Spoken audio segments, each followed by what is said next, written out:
আগে আগের দিনের বিষয়ে কোনো প্রশ্ন আছে? আগের দিন যেগুলো বলেছিলাম সেগুলো মনে আছে?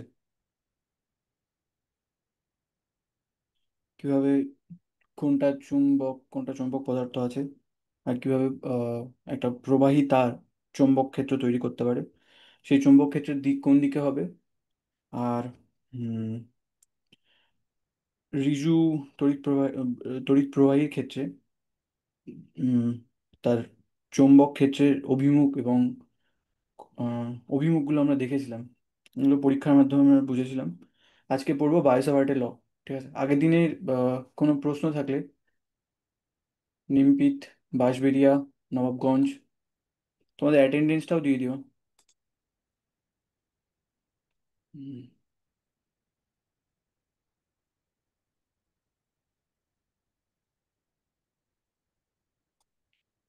ঠিক আছে।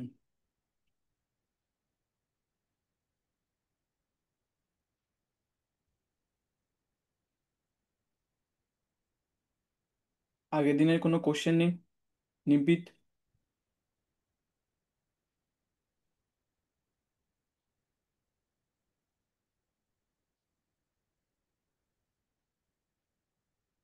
নিমপিত, বাঁশবেড়িয়া, আগের দিনের কোনো কোশ্চেন নেই? আমার কথা শোনা আছে তো?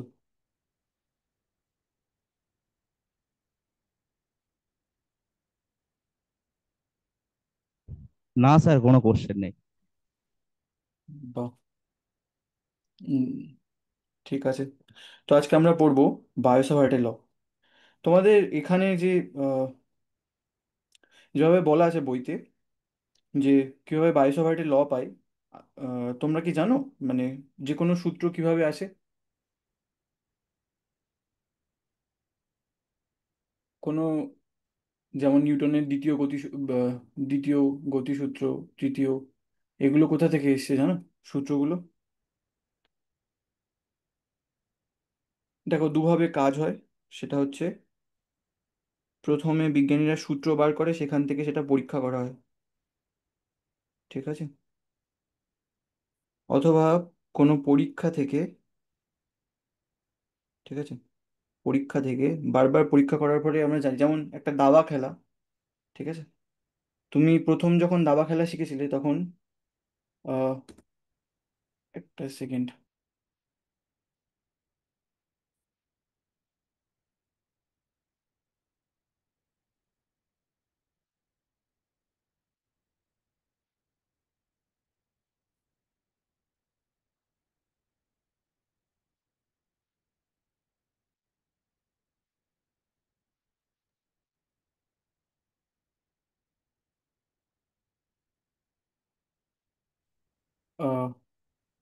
পরীক্ষা থেকে সূত্র হতে পারে।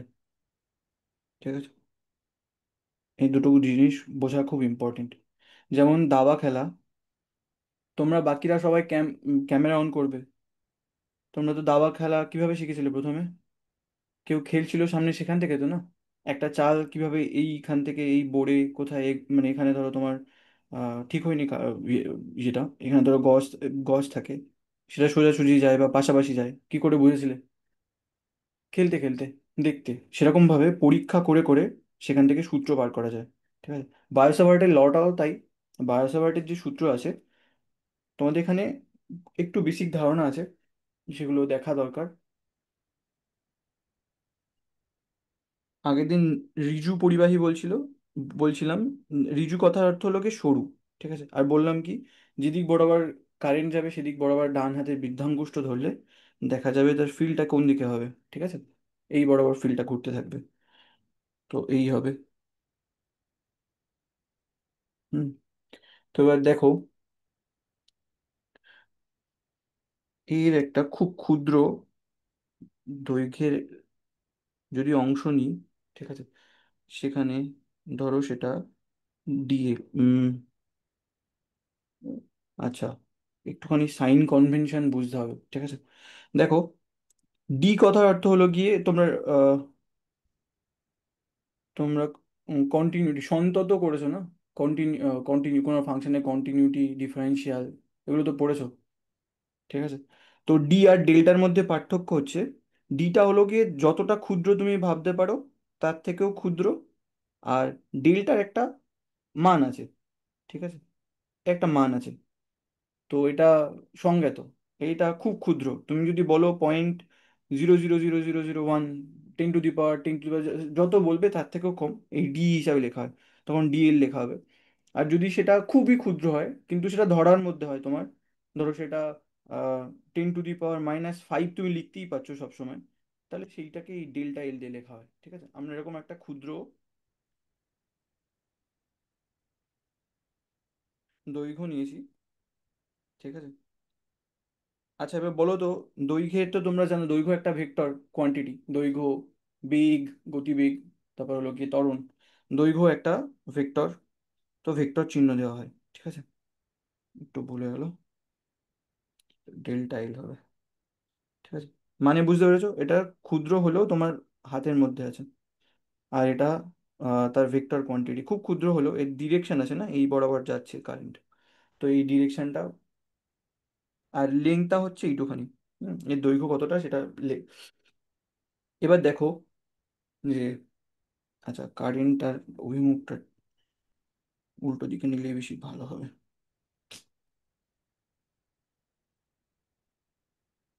হুম, যদি এই বরাবর নিই, তাহলে ভাবো এই যে সরু তারটা আছে না, এই তারটাকে যদি আমি সোজা টেনে দিই, ঠিক আছে, সোজা টেনে দিই, তো এই দিক তোমরা দেখতে পাচ্ছ তো? হুম, এই অভিমুখ বরাবর কারেন্ট যাওয়ার কথা ছিল, কিন্তু এটা বেঁকা, মানে এই তারটা বেঁকে গিয়েছে এখান থেকে। ঠিক আছে, তো এই দিক বরাবরই আছে হলো কি ডেল্টা এল এর অভিমুখ। ঠিক আছে, কেন এগুলো লাগবে আমরা বুঝবো।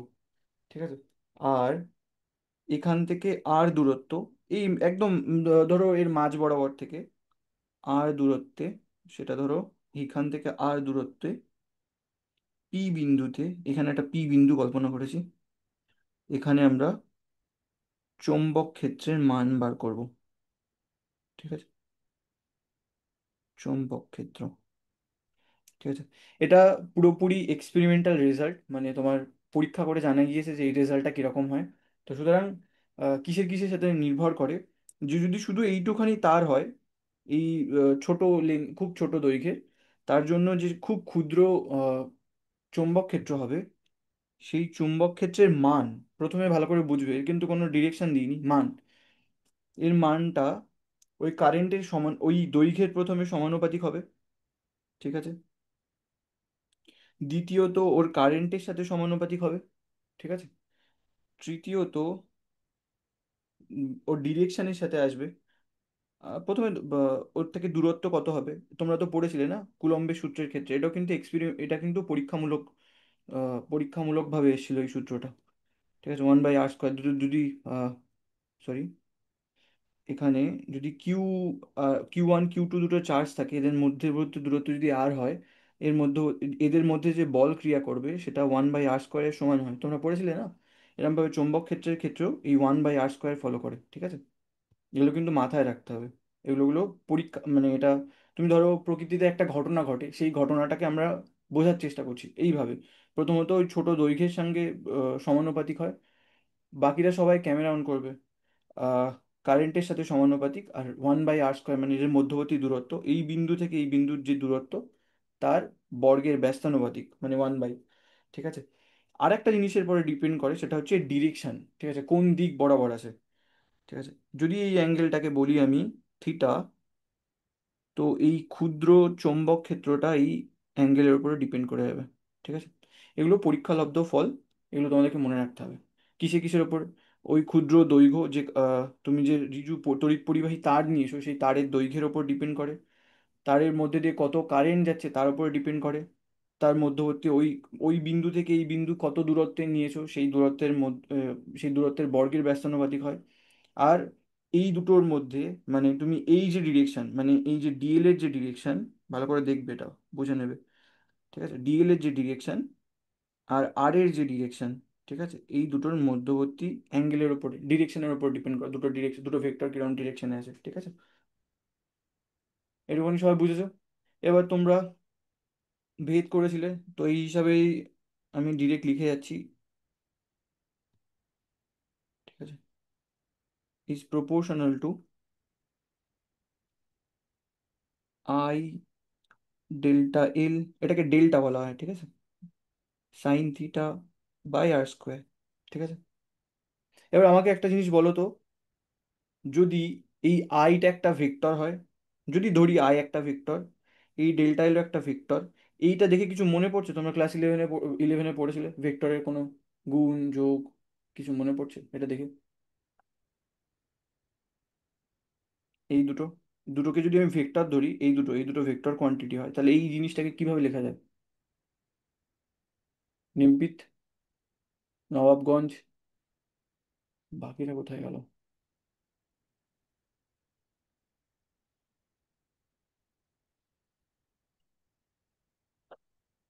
বলো।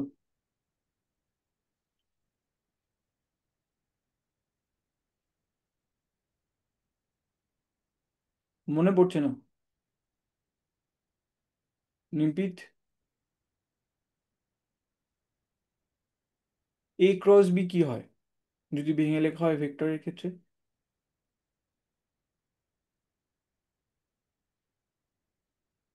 মনে নেই? দুটো ভেক্টর যদি থাকে, এ আর এটা যদি বি হয়, তাহলে এ ক্রস বি আমরা কি লিখি?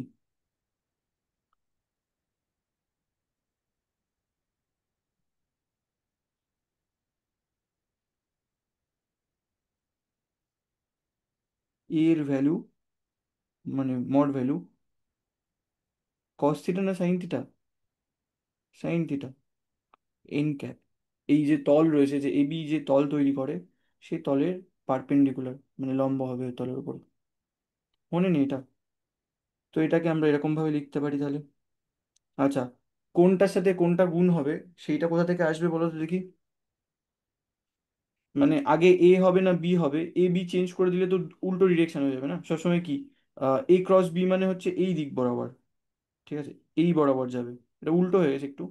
ঠিক আছে, বি ক্রস এ হলে এইটা হতো, বি ক্রস এ মানে দুটো ভেক্টর যখন গুণ করা হয়, ঠিক আছে, এটা অ্যাকচুয়ালি এ হওয়া উচিত ছিল, এটা বি হওয়া উচিত ছিল, এটা একটু ভুল হয়েছে ছবিটা।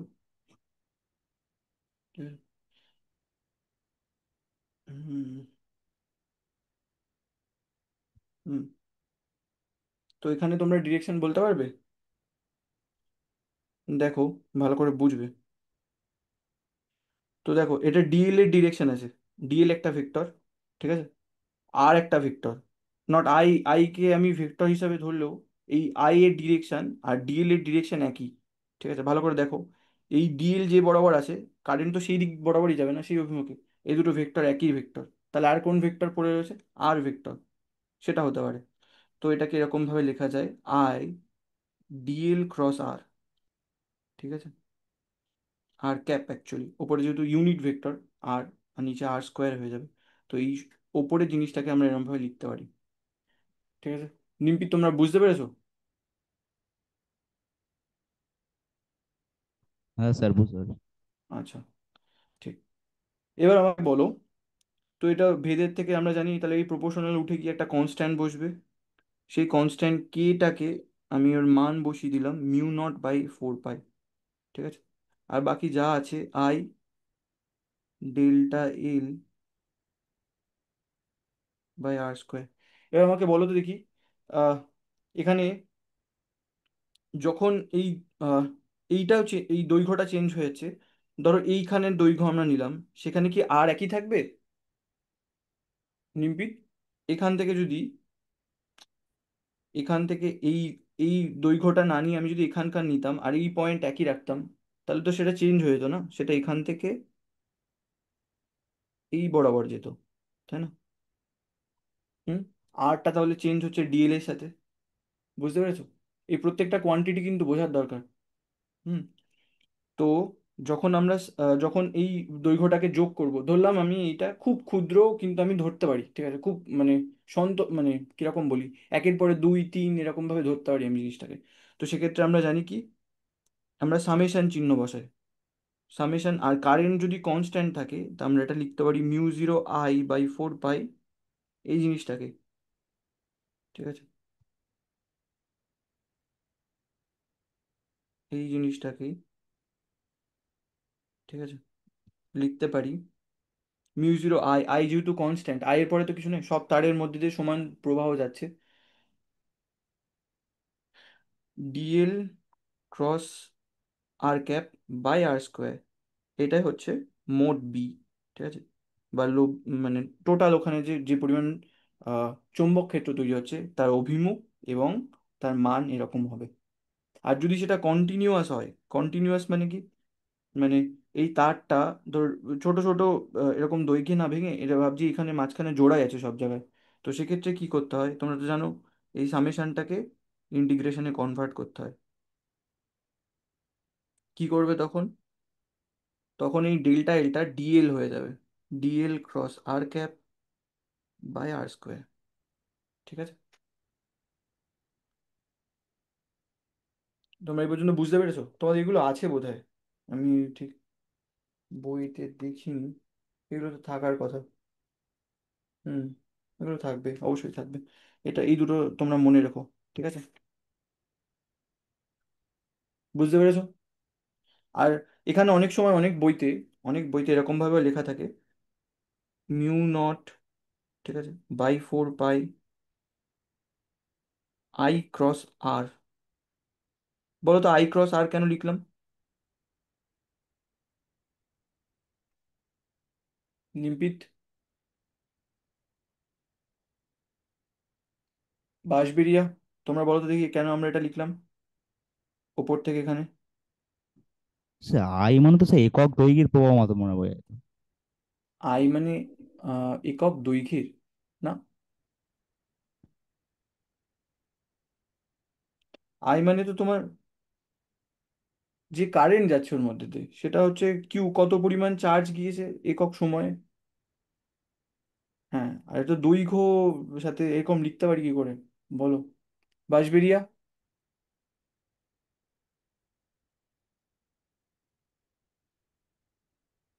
বললাম তো একটু আগে, ডিএল যে যে বরাবর যাচ্ছে, আয়ও তো সেই বরাবর আছে, ডিরেকশন তো একই, ক্রস তো সবসময় ডিরেকশনকে বোঝায়, আর এগুলো তো ম্যাগনিটিউড, আই ডিএল এগুলো ম্যাগনিটিউড, তো সুতরাং এই ডিএল এর জায়গায় আই লিখতেই পারি, একই ডিরেকশনে আছে তো। ঠিক আছে, বুঝতে পেরেছো এটা? হুম, এবার তোমরা এরপরে, তোমরা এখনো পর্যন্ত এগুলো পড়েছো যে তোমার একটা ভেক্টরের ইন্টিগ্রেশন কিভাবে হয়, তোমাদের এগুলো নেই বেসিক জিনিসগুলো, পরে আমি যখন একটুখানি লাগবে সেগুলো বলে দেবো। ঠিক আছে, এগুলো দরকার নেই তোমাদের। ঠিক আছে, তো বায়োসাভার্টের ল আমরা প্রথম দেখলাম। ঠিক আছে, এই তিনটে সূত্র, এই তিনটে মনে রাখবে, এগুলো এক্সপেরিমেন্টাল রেজাল্ট। ঠিক আছে, এক্সপেরিমেন্টাল মানে পরীক্ষা করে জানা, পরীক্ষা করে সেগুলোকে প্লট করতে হয়। ঠিক আছে, তোমরা পরে শিখবে যে রেজাল্টগুলো আসে না, সেগুলো ধরো এরকম ওয়াই আর এক্স। ঠিক আছে, তুমি এক্সে কিছু চেঞ্জ করলে তার জন্য ওয়াই পেলে, সেগুলো এখানে, সেগুলো বসিয়ে বসিয়ে প্লট করে এখান থেকে রেজাল্ট পাই, আর সেখানে এই কনস্ট্যান্টের মান সবগুলো পেয়ে যায়। ঠিক আছে, এইভাবে আমরা পরীক্ষা থেকে কিভাবে সূত্র বার করি, আর এর থেকে বেশি কিছু তোমাদের দরকার নেই। এইবার তোমাদের কিছু অঙ্ক আছে এই রিলেটেড।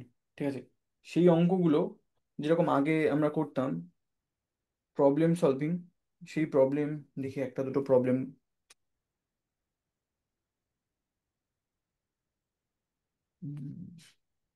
আচ্ছা, তোমাদের এখানে বাংলায় কিছু টার্মিনোলজি, যেমন চৌম্বক ক্ষেত্র, এটাকে চৌম্বক ক্ষেত্র অনেক জায়গায়, এই টার্ম, এটা এটা খুব দরকার, এটাকে চৌম্বক ক্ষেত্র বলে অনেক জায়গায়। ঠিক আছে, চৌম্বক আবেশ বলে, আবেশ মানে ইন্ডাকটেন্স। ঠিক আছে, আহ, তারপর প্রবাহ ঘনত্ব, এরকম অনেক নাম আছে, আর একটা আছে এইচ। ঠিক আছে, পরে তোমরা পড়বে, ধরো এটা, এই যে বিটা তৈরি হয় না, এটা তো দেখো এখানে তো বলা নেই না এখানে কোন মিডিয়াম আছে, আমরা ধরি এখানে কোনো ফ্রি, মানে ফ্রি স্পেস, মানে কোনো মিডিয়াম নেই। এরপরে আরেকটা মানে তোমার আরেকটা জিনিস আছে, এইটাকে অ্যাকচুয়ালি মানে তোমার ম্যাগনেটিক ফিল্ড বলে, কারণ কোনো ম্যাটেরিয়াল যদি থাকে, মানে তোমার কোনো বস্তু বা, যেমন বায়ু তো শূন্য মাধ্যম নয় না, বায়ু একটা মাধ্যম, তো সেক্ষেত্রে এইচটাকে দেখা হয়। ঠিক আছে, সেই এই এইচটাকেই চৌম্বক প্রাবল্য বলেছে তোমাদের বইতে। তো এই জিনিসগুলো মনে রেখো, পরীক্ষায় কিন্তু এইভাবে আসবে চৌম্বক প্রাবল্যের মান। প্রাবল্য। ঠিক আছে, এগুলো একটু মনে রেখো। এবার উম, ঠিক আছে, তোমাদের একটা উম, তোমরা আচ্ছা আচ্ছা, একটা জিনিস বলো তো, এই সূত্রের সাথে এই যে এখন যেটা লিখলাম, ধরো এই ডিসক্রিট মানে এই যে 1 2 করে যেগুলো গুনতে পারি আমরা, তোমরা এইটা দুটো সিম্বলের মানে বোঝো তো, এইটার মানে কি আর এইটার মানে কি?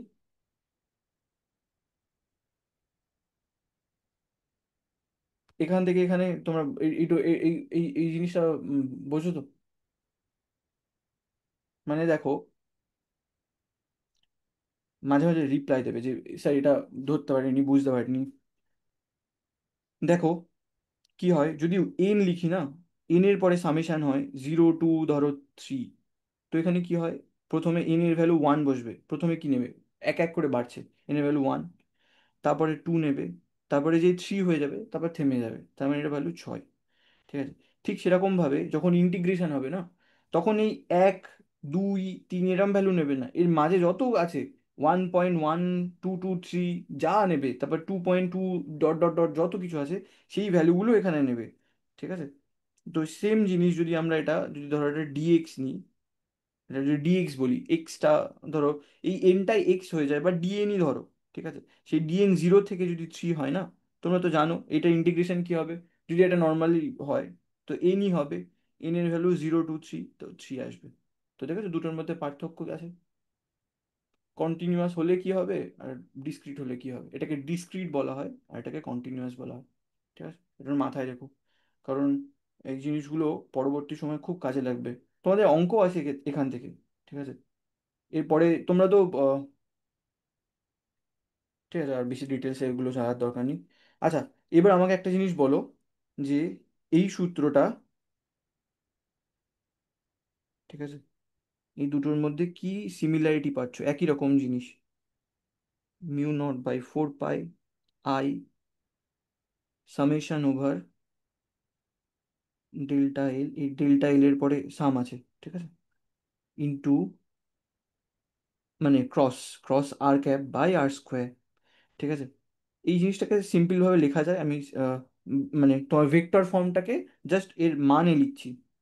ঠিক আছে, ভালোভাবে বুঝে নাও, দেখো এই মানে ইলেকট্রোম্যাগনেটিজম মানে তড়িৎ মানে তড়িৎ ক্ষেত্র, চৌম্বক ক্ষেত্র খুবই সহজ জিনিস, আর এখান থেকে খুব বড় বড় সুন্দর সুন্দর রেজাল্ট বেরিয়েছে। ঠিক আছে, এই যে তোমরা যে আলো দেখছো না, এটা তো একটা তড়িৎ ক্ষেত্র চুম্বক ক্ষেত্র পরিবর্তিত, তোমরা এটা পরে পড়বে। এই শূন্য মাধ্যম দিয়ে একমাত্র একমাত্র মানে আহ, ক্ষেত্র, মানে আমাদের সাউন্ড ওয়েভ তো তোমার বায়ু ছাড়া যেতে পারবে না না, কিন্তু তড়িৎ ক্ষেত্র চুম্বক ক্ষেত্র এগুলো তোমার শূন্য মাধ্যমেও যেতে পারে, তোমরা এটা পরে পড়বে। ঠিক আছে, কিন্তু তার ক্ষেত্রে সেগুলো মানে পরবর্তী মানে পরিবর্তী প্রবাহ হতে হয়। ঠিক আছে, পরে পড়বে যে এগুলো চেঞ্জ, এগুলোর মানগুলো পরিবর্তন হতে থাকে সময়ের সাথে সাথে। ঠিক আছে, তাই সুতরাং চৌম্বক ক্ষেত্র তড়িৎ ক্ষেত্র এগুলো জানা দরকার প্রত্যেকেরই। হুম, আমি এর ভ্যালুটা লিখছি, এই ভেক্টরের মানটা। ঠিক আছে, তো এটা ডিএল, আর ক্যাপ তো আর থাকবে না, আর ক্যাপের ভ্যালু 1, এটা sine theta by R square.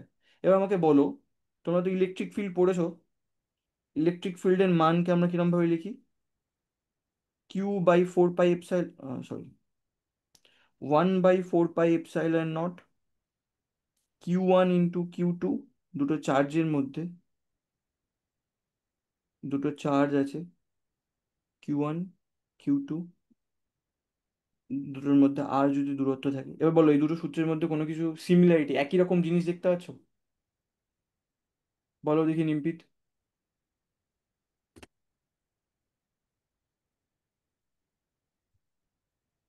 দেখো, এই কনস্ট্যান্টটাকে বাদ দাও প্রথমে, এই দুটোকে কনস্ট্যান্ট বলতে আইটাকেও এর মধ্যে ঢুকিয়ে দাও, একটু ভুল হয়ে গেছে লেখাটা। হুম, হুম, এই আইটাকে এখানে রেখে দাও, এবার বলো এই কনস্ট্যান্ট দুটোকে বাদ দিয়ে দাও, এবার বলো এই দুটোর মধ্যে কি সিমিলারিটি আছে।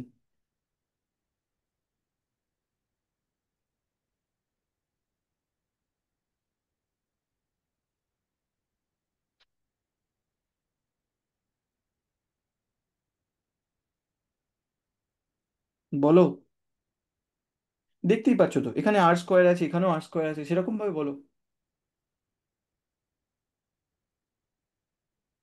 একই রকম তো। এই একটা তার থেকে, এই তারের ক্ষুদ্র অংশের থেকে এইখানে দূরত্ব যদি আর হয় এই পয়েন্টে, সেই সেখানে এখানেও কিন্তু তাই, দুটো চার্জের মধ্যে দূরত্ব।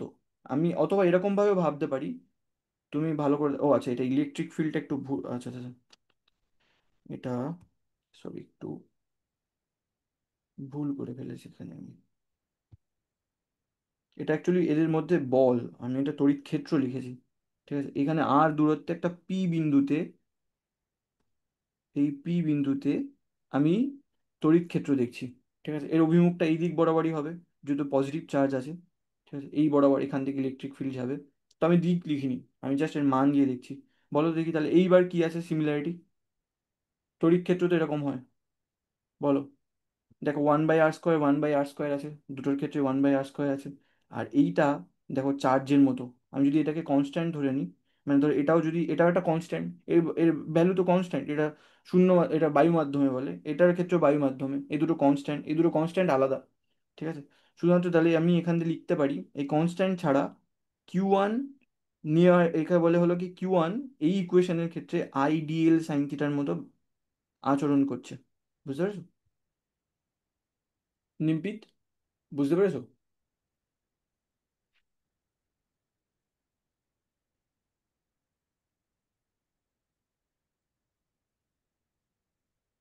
নিম্পিত?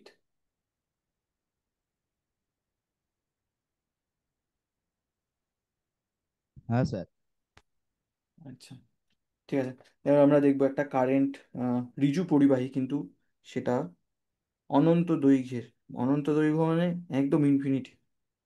ঠিক আছে, যে তারের কোনো শেষ নেই, খুব দরকার। তো দেখো, একটু আগে আমরা পড়ছিলাম যে কোনো একটা ক্ষুদ্র দৈর্ঘ্য যদি নিই আমি, আর ধরো এটা এই এই পয়েন্টটাকে আমি ফিক্সড করলাম, এটাকে একটা তো লাগবে না, তুমি কোথা দিয়ে মাপছো, সেটাকে আমি শূন্য ধরে নিলাম, আর এই পয়েন্টটা হচ্ছে পি পয়েন্ট। ঠিক আছে, আর এই সেই ক্ষুদ্র অংশ একটু আগে যেরকম আমরা আলোচনা করেছি। তো দেখো, এখান থেকে এর মাপতে হবে এর দূরত্ব আর। ঠিক আছে, আর আর এবার দেখো, এইখান থেকে তুমি যেভাবে দেখছো, ঠিক আছে, এখান সরি, এখান থেকে তুমি যেভাবে দেখছো একই রকম লাগবে কি দুপাশে? তুমি যদি মুখটা ঘুরিয়ে নাও এখান থেকে যেভাবে দেখছো এই সোজাসুজি, আর নিচের দিকে একই রকম লাগবে তো? আমার কথা বুঝতে পারলে?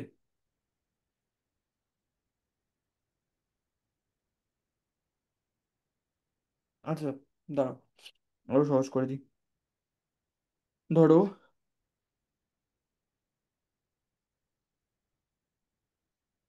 এতক্ষণ পর্যন্ত এই দূরত্বটাকে আর নিয়েছিলাম তো না, এই যে এটা ধরো সেই ডিএল অংশ।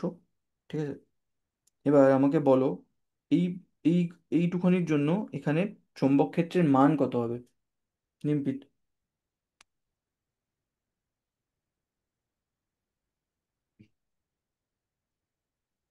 বলো।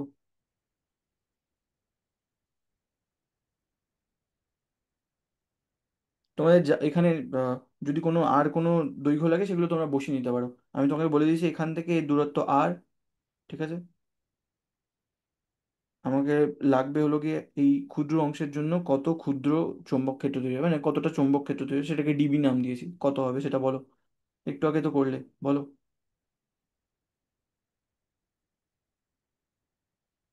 বলো নির্বিত, তোমরা কি বুঝতে পারছো না? সিম্পল তো, এই একটু আগেই তো করলাম।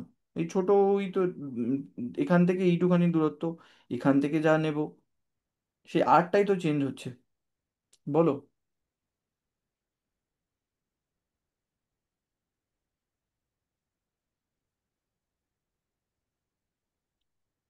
দেখো, μ0/4 পাই একটু আগে বললাম। এখানে দৈর্ঘ্য কত এইটুখানি, এখান থেকে কারেন্ট যাচ্ছে আই। আমি বললাম যা লাগবে সেগুলো বসে না, আগের মতো একদম সেম। আই কারেন্ট যাচ্ছে, ক্ষুদ্র দৈর্ঘ্য নিয়েছি সেটা ডিএল। তারপর ওপরে সাইন থিটা ছিল, এই সাইন থিটা কোনটা ছিল, এবার এটা সবচেয়ে মুশকিল জিনিস। ডিএল এর দিকে এই বরাবর আছে, আর এর দিকে এই বরাবর আছে, তাহলে কোন কোনটা লাগবে নিম্পিত?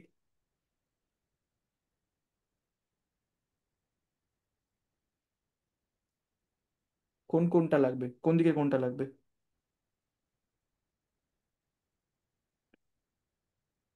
বলো বলো, তাড়াতাড়ি বলো। একটু আগে তো দেখালাম। এই ডিএল আর আর এর মধ্যে যে অ্যাঙ্গেল, সেই অ্যাঙ্গেলটাই লাগবে, তাই না? তাহলে কোন অ্যাঙ্গেলটা? এই অ্যাঙ্গেলটা লাগবে। ঠিক আছে, এটাকে ধরো আলফা নাম দিলাম। ঠিক আছে, আর তাহলে এটা হবে সাইন আলফা। ঠিক, ঠিক তো। আর এদের মধ্যবর্তী দূরত্ব এখান থেকে এই পর্যন্ত কত? আর আছে, তো আর স্কোয়ার। ব্যাস এইটুকুনি তো জানতে চেয়েছিলাম। ঠিক, এইবার আমরা আমাদের মতো বসিয়ে নেব, যেগুলো আমরা জানি কিভাবে মাপতে পারি কত সহজে। এবার আমাকে বলো, এটা তো একটা সমকোণী ত্রিভুজ না, 90 ডিগ্রি অ্যাঙ্গেল আছে, তাই তো? তার মানে এই কোণটা, এই দুটো কোণের এই এই ভিতরের কোণটা আর এই কোণটার যোগফলের সমান হয়। এটা তো আমরা সবাই জানি না? তো দেখো, আচ্ছা, এই যে দৈর্ঘ্যটা আছে, এই দূরত্বটা তো সবসময় একই থাকবে না, কনস্ট্যান্ট। এটাকে আমরা ধরে নিলাম এ। ঠিক, আর এটা এক্স অ্যাক্সিসের মতো কাজ করছে, এই বরাবর এক্স ধরলাম, তাই এটা এক্স দূরত্ব এখান থেকে এই পর্যন্ত। ঠিক, তো আমরা সমকোণী ত্রিভুজ থেকে কি জানি? আর স্কোয়ার সমান সমান এ স্কোয়ার প্লাস এক্স স্কোয়ার, জানি তো? আর তোমার হুম, এই অ্যাঙ্গেলটা কি করে বার করব, বলো নিপিত?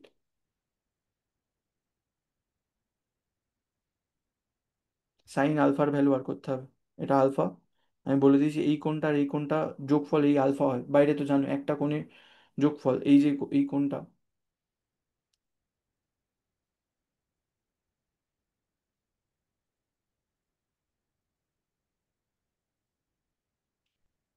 সময়ও হয়ে এসেছে। ঠিক আছে, দেখো এই কোণটা কত হতে পারে? এই কোণটা 180 ডিগ্রি মাইনাস আলফা, কারণ এটা তো একটা সরল রেখা না। তো দেখো, 180 ডিগ্রি মাইনাস আলফা। আর ধরো এই কোণটাকে আমি থিটা ধরে নিয়েছি। ঠিক আছে, এই কোণটা 180 degree minus alpha plus theta plus 90। ঠিক আছে, কত হয় ত্রিভুজের তিনটে কোণের যোগফল? 180 ডিগ্রি। 180 ডিগ্রি, এখান থেকে 180 ডিগ্রি কেটে গেল। তো থিটা সমান সমান কি হলো? এটা 90 মাইনাস আলফা। আচ্ছা আচ্ছা আচ্ছা, কিচ্ছু হবে না, এটা মাইনাস করে দিই। 90 minus alpha, 90 minus alpha, minus negative হয়ে যাবে। দেখো, আমি এই পাশ থেকে ইকুয়েশনগুলোকে এই পাশে শিফট করে নিয়ে গেছি। ঠিক আছে, থিটার ভ্যালুটা বার করেছি। অ্যাকচুয়ালি আমাদের লাগবে, উল্টো হয়ে গেছে একটু। আমি তো জানি এখানে তোমার 180 180 কেটে গেল, আমার লাগবে আলফা। আলফা সমান সমান, ঠিক আছে, তাহলে 90 প্লাস থিটা হলো। তাহলে সাইন আলফার ভ্যালু কত হবে বলো দেখি? সাইন আলফা সমান সমান কত হবে? বলো, তোমরা তো করেছো, এটা বলা উচিত, বলো তাড়াতাড়ি।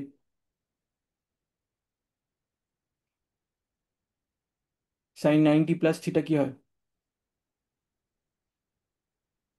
সাইন 90 প্লাস থিটা কত বলো?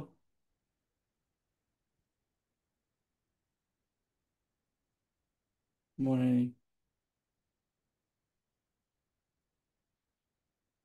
বলো নিপিত।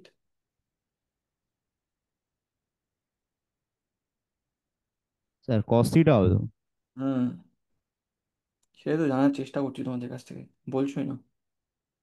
তো দেখো এখানে তাহলে কি হয়ে গেল, μ0/4 পাই, পরের ক্লাস আছে ওই জন্য এটা কস থিটা হবে, cos theta by R square. এবার আমরা এখানে যা পেয়েছি, এবার দেখো কস থিটার ভ্যালু কি হবে, এটা যদি কস থিটা হয়, ঠিক আছে, এটা যদি থিটা হয়, কস থিটার ভ্যালু কি হয় এখান থেকে?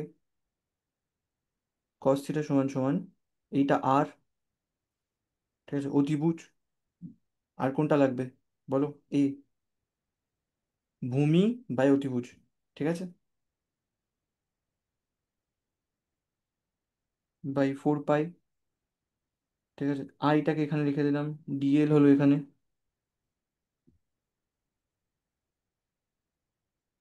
ডিএলটাকে এখানে রেখে দিলাম। আচ্ছা, কস থিটা সমান সমান কি পেয়েছি? এ, আর বাই আর আছে, আর কিউব হয়ে গেল। ঠিক আছে, বুঝতে পেরেছো এটা? এবার দেখো, উম এটাকে cos থিটা করে দিলেই তো সাইন থিটা চলে আসতো, তাড়াতাড়ি হতো। না না না না, ভুল করে যাবে। হুম, স্কোয়ার। দেখো এটাকে আমরা উল্টো ভাবে লিখবো, ঠিক আছে? ইকুয়েশনটা সহজ হয়ে যাবে। ডিএল, ঠিক আছে, cos theta by R square আছে না? এবার দেখো, এখানে যদি টু, আচ্ছা ঠিক আছে, তোমরা এখান থেকে সিম্পলিফাই করে নিয়েছো ইকুয়েশনটাকে। ঠিক আছে, সিম্পলিফাই বলতে একদিকের জন্য এইখান এই পর্যন্ত থাক আজকে, যেহেতু সময় আর নেই, 134 হয়ে গেছে। ঠিক আছে, আজকে এই পর্যন্ত থাকলো।